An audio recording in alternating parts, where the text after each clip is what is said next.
Welcome to Helping Organisations Thrive. Today I have Susan McKee, all the way from Australia. Welcome, Susan. Hi, Julian. Nice to be here.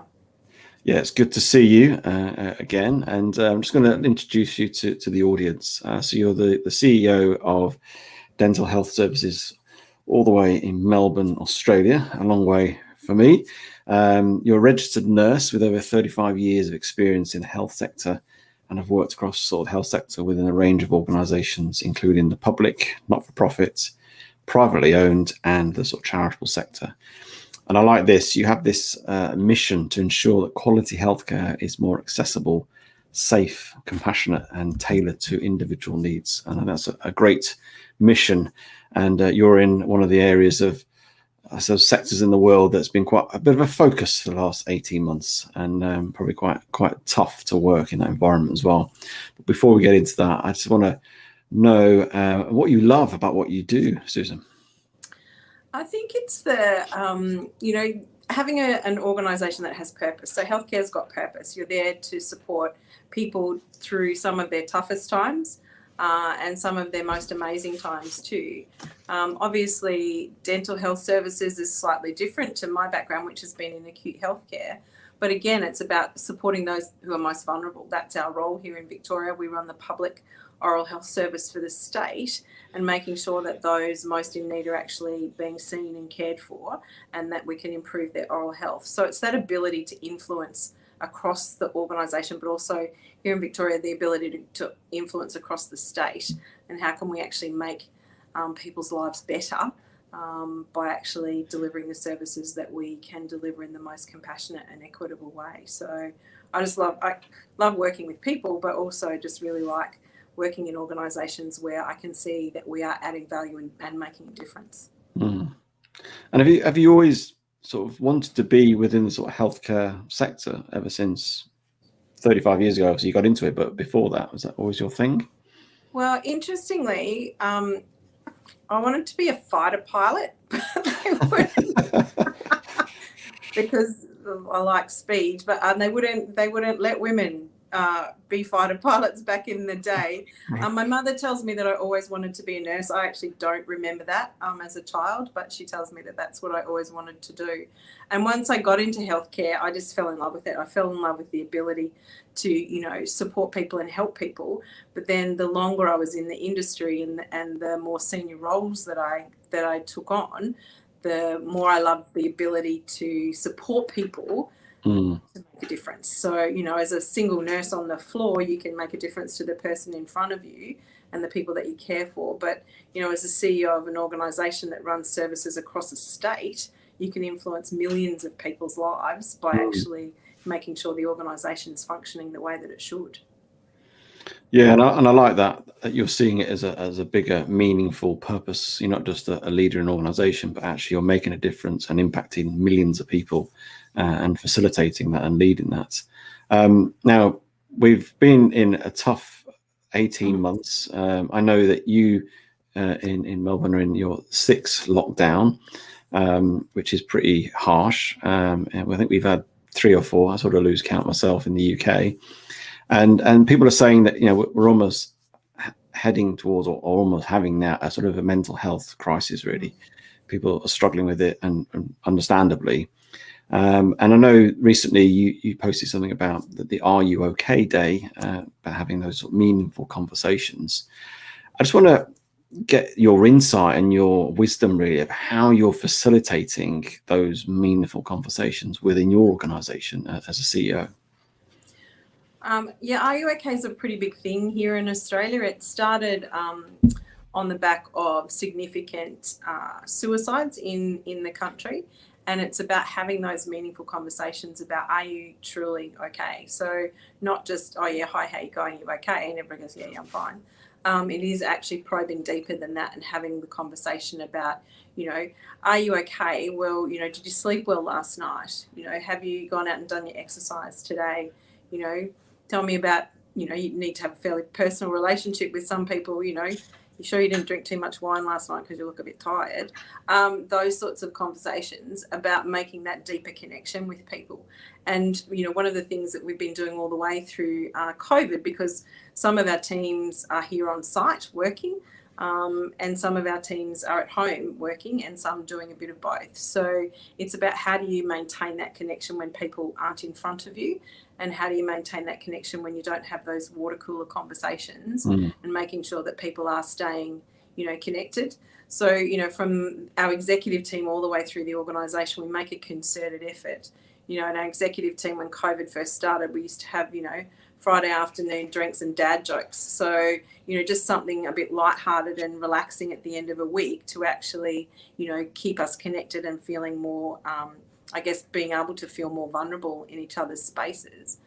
Was that facilitated in person or online? How did you do that with everybody? It was online. So we used to we used to head home to our houses and then just get back online on a Teams meeting, and everybody'd have a drink, and then everybody had to bring their best dad joke to the party, and it would only last half an hour, 40 minutes, but it was just a nice way to connect at the end of a busy week and not talk about work and not talk about all of the things that we've been dealing with all week.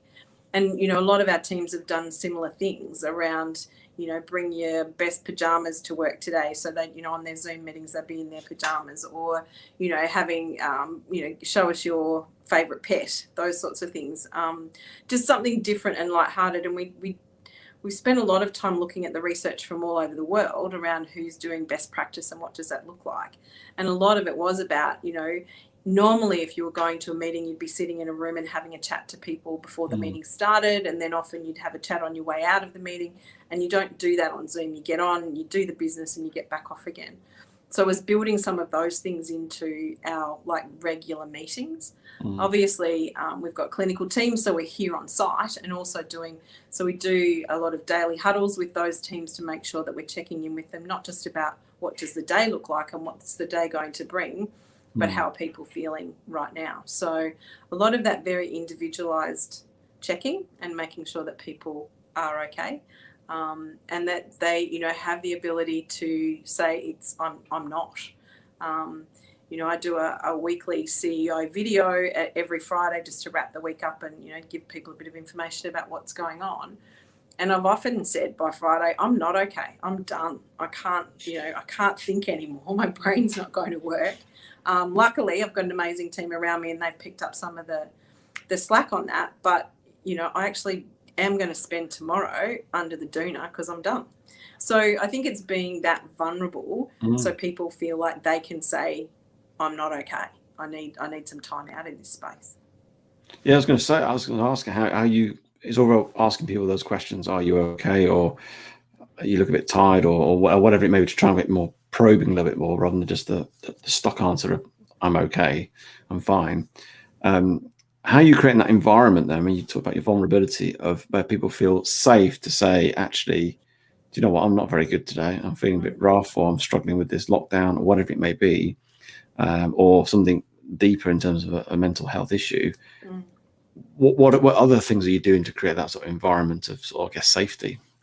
Yeah, so we actually have trained a whole stack, a dozen, what we call mental health first aid people.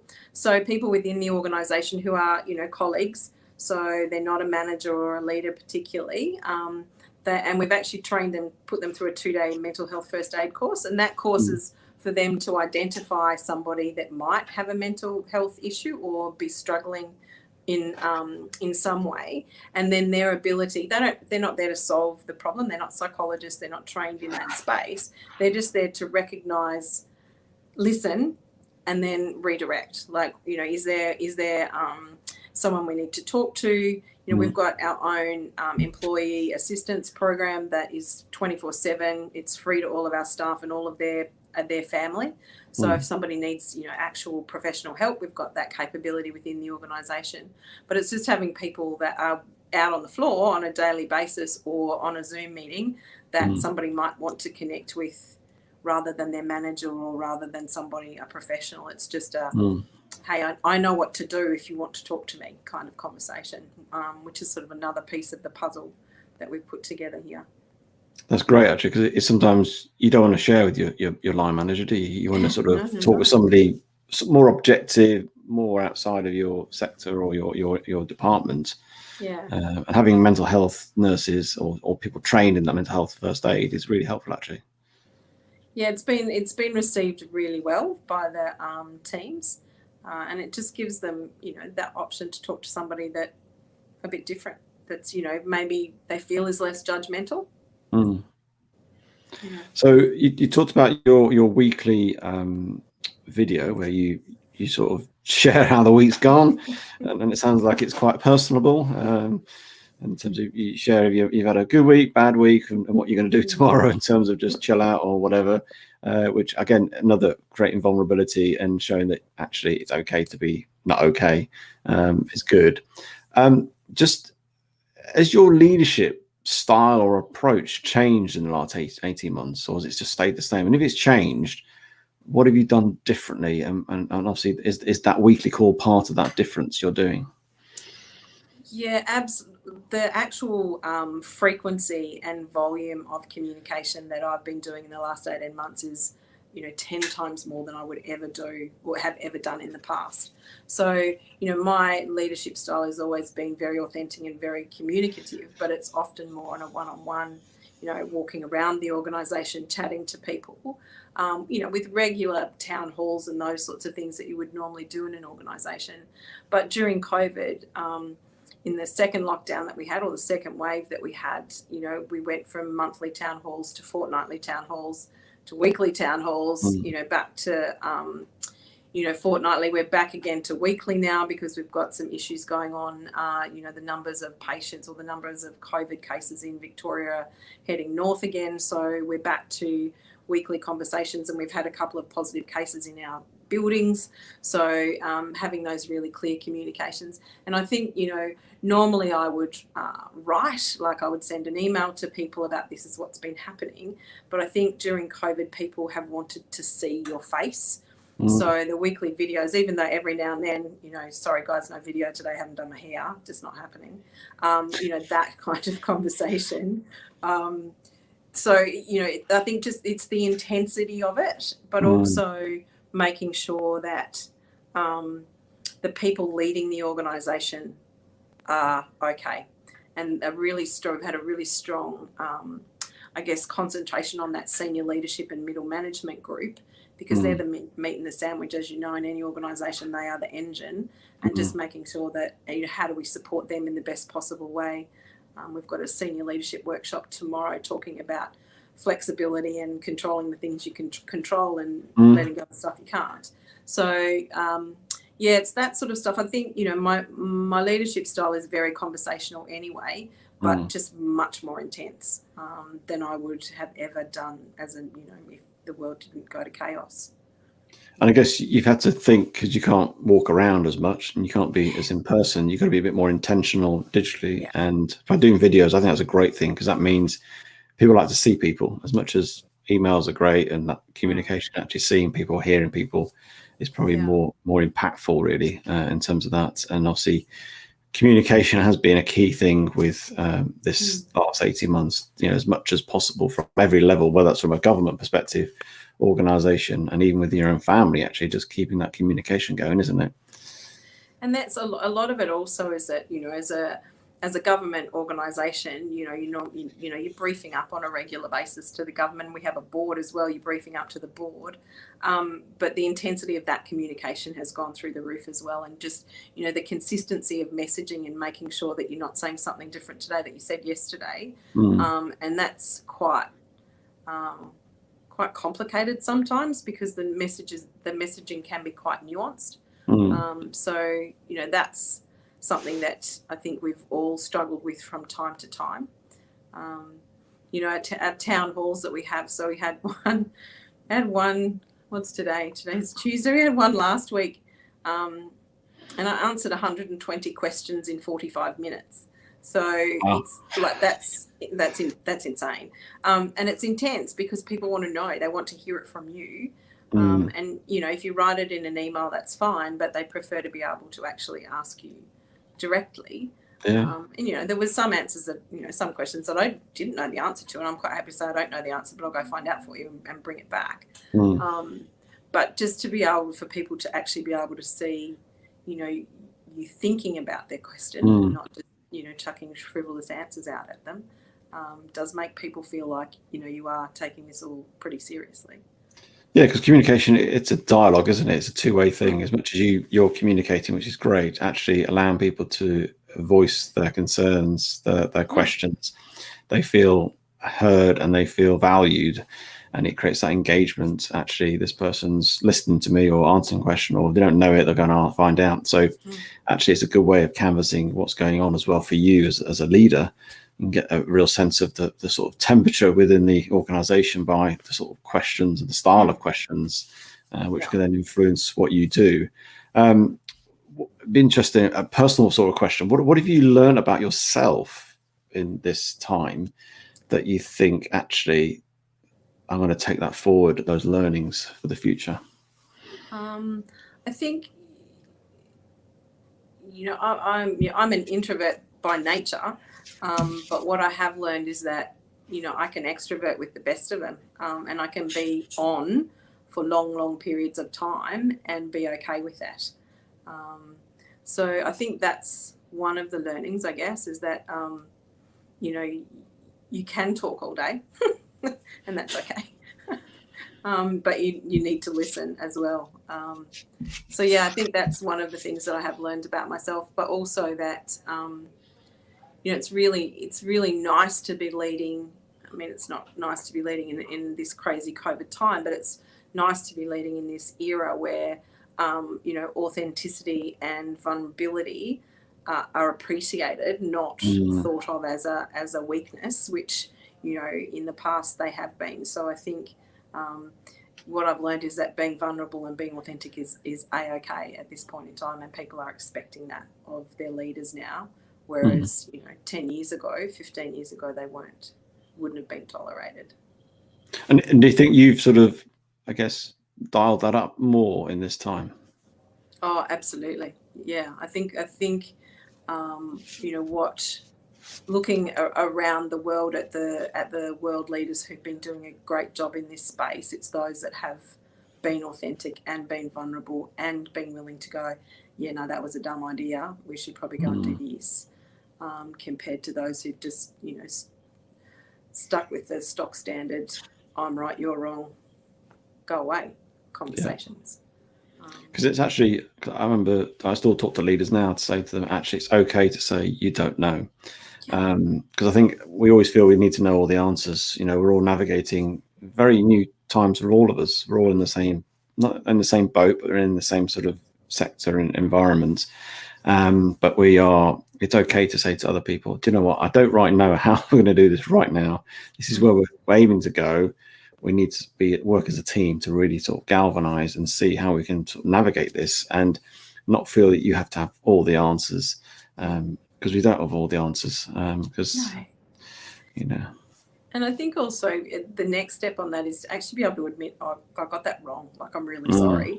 But that was not the right, I thought it was the right thing at the time. And with the information I had, it was, felt pretty right, but it wasn't actually. And, this is what we've learned from that, and this is how we'll take that forward. So, I think that's also a really important lesson as a leader, to be able to go, not only do I not know all the answers, but I'm going to get it wrong, particularly in this COVID period where the rules are changing so rapidly, and the requirements of what you need are changing so rapidly, and there is no roadmap, there is no rules around this. So you're kind of making up some of the rules along the way. So, we're never going to get that right all the time. That's just not how the world works. So, being able to go, yeah, sorry about that, folks. We'll try harder next time. This is what we learned from that. And how are you? I mean, obviously there is uncertainty still. There is difficulties. There is mental health issues going on. How are you? I mean, you've touched on it already in some ways, but how are you motivating? What's your way of trying to motivate and engage your teams? Because motivation is there's obviously there's an internal motivation which is driven by ourselves, and there's the external one, and all you can do is influence the external piece. I was wondering how you're doing that with your teams or your organization en masse. So, well, there's a couple of things. So one, we have purpose. Like we run an acute health service, and we are treating the most vulnerable in the community, and we need to do that. So, you know, for people to come to work every day, they've got a really clear idea of why they're here. I think the other part of that is also, you know, never waste a good crisis. So we've actually changed a lot of things and improved the way that we deliver care and changed some of our models. We've stood up some tele-dentistry models, which are new and innovative. We've stood up some new ways of getting people through the system. We've looked at new ways of risk assessing people. So we've actually done some really innovative things over the last 18 to 20 months that we've celebrated to say, look, even in this time of complete madness, we've actually been able to achieve all these other things, which are really important and will set us up for, you know, the way out of here. I mean, when we first started this back in March last year as the executive, we had 3 goals. One was to keep everybody safe, so anyone that walked into the building, keep them safe. One was actually to make sure that we saw as many patients as we possibly could with all the weird restrictions that we had. And the third one was to actually fix stuff and come out of this in a better place than we were when we started. So we stuck to those goals and kept reminding people that's why we're here and celebrating the fact that we've managed to do those things. To keep people, like, sometimes, you know, some days it's just like, I really don't know why I'm here because this is all too hard. But then when you think back and, you know, remind people of, but we've also done this and we've also done that, and we've also done the next thing. And that's because people are committed, you know, working as a team, participating in all of the different things. And, you know, we've had lots of people work in roles that they would not normally work in because their current role they can't do because we've got restrictions. So, you know, they've helped out in other ways. So it's celebrating that. You know, part of town halls and part of my weekly updates is, you know, shout outs to certain parts of the organisation. People will send me an email and say, can you shout out to such and such because they did a great job doing X, Y and Z. So it's that sort of thing just to keep people focused. Some days that's easier than others. This, you know, at lockdown 6.0, day 200 and something for us in Victoria, it's some days it's a bit hard to find the silver lining in that cloud, I can tell you. But it's the little things, you know, and it's what I say to the team, control what you can control. And let's celebrate the stuff that we actually can do. So, yeah. Wow. I really like those. You went straight on it with those goals right at the start. And they weren't all, I don't know, businessy type goals. They were quite sort of holistic and encompassing everything you were trying to do and obviously linked to your purpose. And I think that was great that you did that because then you've got this, you can celebrate success. We saw more patients, we kept people safe, you know, and we've done all these achievements, you know, despite the crisis. And you said the phrase, you know, don't waste a crisis. Don't waste a good crisis. Yeah. Don't waste. I mean, expand upon that. I've never heard that expression before. So I don't know if it's an Australian thing or your thing. I don't know. It's an Australian thing. Never waste a good crisis, because if, you know, out of crisis comes innovation. You know, people get motivated to do things in a different way if they have to change what they do. So, you know, never waste a good crisis. Let's see what you can do. You know, and we're in the public health sector, so we've been supported to make sure that we keep people's jobs. So we've got people, you know, that are continuing to work and continuing to be paid. So getting them to do different things and think of how we can make the place better when it all, you know, when we get back to some form of living with COVID reality. How do we make sure the organisation's in better shape than it was when we started? So, yeah. That's a wonderful mindset to have, is to actually come out of this stronger, better, and do all the things that you want to do and more, and use the crisis as an impetus, almost a motivator. I think that's brilliant. And it's probably the reason why you are enabling your organizations to thrive and continue to keep people motivated. I appreciate there's times when it's difficult and you struggle yourself, but having that focus on, you know, what's the good in this? What can we learn from this? Is what organizations should be doing right now, and looking for ways of coming out of this or whatever. Just future will be stronger because of this, and that's not, and it's going beyond just being resilient and adapting. It's actually going into more transformative type leadership, isn't it? And going for bigger stuff, as opposed to, oh, we've managed to adapt and we're doing okay, but actually we're doing some fundamental differences, and you say innovative things actually going to change the way we do things for the future. Yeah, we were already, the organisation prior to my starting as the CEO was on a transformational journey in relation to implementing value-based healthcare. So how do we actually do more preventative work? How do we actually make sure that we're getting to those most at risk? How do we actually wrap service around people rather than, you know, everybody having to try to navigate the system themselves? So there's some really clear principles, and how do we make sure that we're actually measuring outcomes that are important to patients, not necessarily outcomes that are important to the system or the clinicians. So we'd already started that journey. So this was sort of just almost like the next iteration, and it gave us the opportunity to really accelerate some of that work, because it, you know, lined up nicely, because a lot of it is about how do we train and teach people to self-manage their own oral health care. Well, when you can't see people, that's the only thing you can do. So being able to do that, you know, via telehealth or telephone, or you're sending information out to people, those sorts of things, it sort of really gave us the ability to accelerate some of that activity that we were heading down that pathway anyway. So, yeah. Fantastic. Well, you're certainly not wasting the crisis, and you continue to press forward, and I appreciate the challenges you're facing right now. But you seem in good order, and still smiling, which is always good. I do appreciate your time today and sharing your insights and your experiences, and you've been quite so open today as well, brilliantly. How can people get in touch with you if they want to connect with you? They can connect with me on LinkedIn, and then ask me whatever questions that you want to ask me, and I'm happy to answer them. Brilliant. Well, thank you for your time today, Susan. Absolute pleasure. Great to see you again, Julian.